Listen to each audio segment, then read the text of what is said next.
À Felice-Bauer, Prague, le 3 mai 1913. Lorsque je me suis assis à l'instant pour t'écrire, j'ai dit « ma chérie » comme ça pour moi-même, et je m'en suis rendu compte que plus tard. Que ne puis-je un jour te faire comprendre ce que tu représentes pour moi? Et pourtant, je peux encore moins le faire de près que de loin. J'ai fait cet après-midi une promenade tout seul, les mains dans les poches. J'ai remonté loin la rive du fleuve.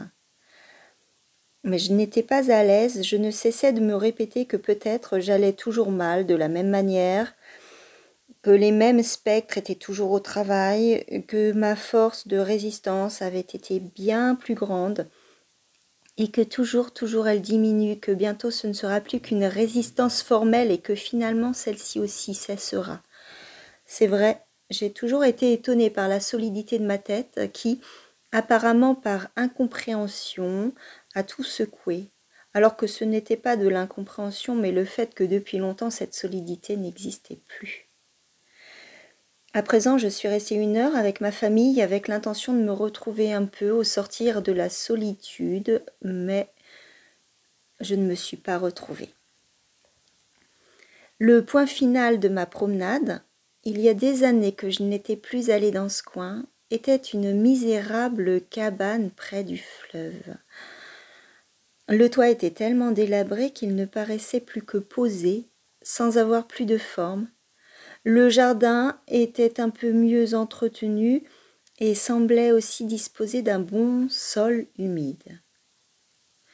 Dans mon souvenir, il me paraît à vrai dire maintenant étonnamment sombre, mais il était un peu enfoncé et quand j'ai voulu y jeter un coup d'œil, il faisait partout très sombre car un orage allait éclater.